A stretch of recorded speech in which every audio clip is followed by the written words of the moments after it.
What's going on, everyone? Welcome back to the channel. So, crazy news today. Microsoft just released or announced their new Xbox, which is called the Xbox Series X. I have no idea why the heck they called it that. They should have called it like Xbox 2 or Xbox something else. Like, why they gotta call it Xbox Series X? Such a strange name. But instead of talking about why the Xbox Series X is whatever, I just want to do a quick comparison and see how it compares to the Xbox One X. Now, me personally, I talked about the Xbox 2 or whatever it's going to be called a while ago, and I've owned every single Xbox console, including all the ones, and I have the Xbox One X, and I have the One S too. I just never made videos on them because I never thought you guys cared, so I might as well utilize them and do a quick comparison. Now, design-wise, they're pretty different. Obviously, the Xbox One X has that familiar design that we're all pretty much used to. The Series X, though, is very boxy, and I personally do like this design. I know a lot of people might not like it, and a lot of people are saying, bro, this console looks like a box, it's like a rectangle, it's not. Bro, every single console is like a box, okay? So it's like, that's not really a good argument, but design-wise, they're pretty different. But Microsoft is saying that the Series X can work, upside down or whatever which way, landscape or portrait, so it doesn't matter. So that's a cool thing. The biggest difference that I've been able to see between the Series X and the One X is that with the Series X, you can do 4K at up to 60 frames per second, which is really, really cool. If you have a screen that supports that, that's a super awesome feature. But on top of that, they're saying that maybe in the future, we'll be able to get a feature that can do 120 frames per second, which is crazy.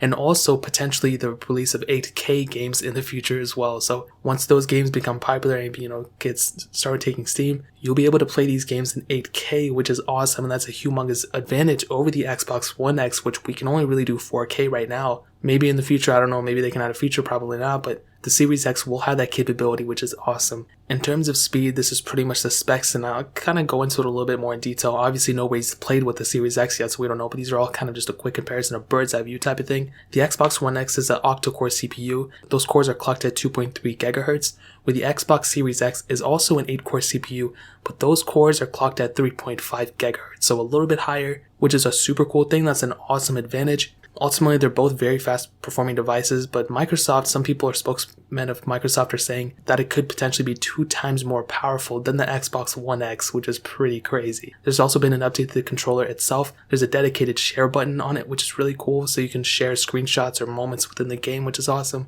The older controller did not have that capability. RAM-wise, with the Series X, we're going to have 16 gigabytes on it. The Xbox One X currently has 16 gigabytes. I don't know if you can go and upgrade that or not. I'm not in the gaming world that much, even though I own all the consoles. So you will get 4 additional gigabytes of RAM on the Series X over the One X, which is awesome. Another huge thing is that on stock, without having to upgrade anything or anything like that, the Xbox Series X will have an SSD built into it. The Xbox One X only has a HDD, only has a hard drive. So that's a really, really cool thing that we're going to have that capability straight out of the box. So that's a humongous thing for the Xbox Series X, and I'm so happy about that. And now another humongous thing, and I'm so glad Microsoft didn't do another Xbox One type of thing. Backwards compatibility is a thing with the Series X. You can play Xbox One games with the Series X. I don't know about 360 games, potentially, maybe not. But the Xbox Series X has the capability. The Xbox One X does have some kind of backwards compatibility with some Xbox 360 games.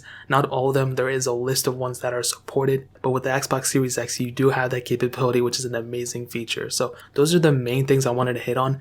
Price-wise, the Xbox Series X costs will probably be around $499 to $549. The Xbox One X retailed at $499, so it's potential, it could be that. But they could also probably sell a lot if they do $549, so hopefully it's cheaper. The Xbox One X, right now, a lot of them are on sale for $349, and I don't think they're probably going to be selling like hotcakes anymore, especially with the announcement of the Series X. But on release, the One X cost $499, so maybe it could be that, I don't know. But definitely, I think it's going to be the same cost, if not more expensive than the Xbox One X on retail launch. So that's pretty much it. A quick little comparison between those two, the main differences. If you guys have any more differences, if you find anything else, let me know in the comment section below. I probably missed out on a lot of stuff, but this is not a full in-depth comparison. So hit that like button if you guys enjoyed the video, but definitely hit that subscribe button. Every single subscriber that we get really does count. So it'll mean so much if you guys could hit that. Also check out the other links down in the description as well. My Twitter, my Instagram, my second channel. All those links are linked down below. I'd really appreciate if you guys could check it out. But more importantly than everything else, I love every single one of you guys. Hopefully I'll catch you guys in the next video. Peace out till then.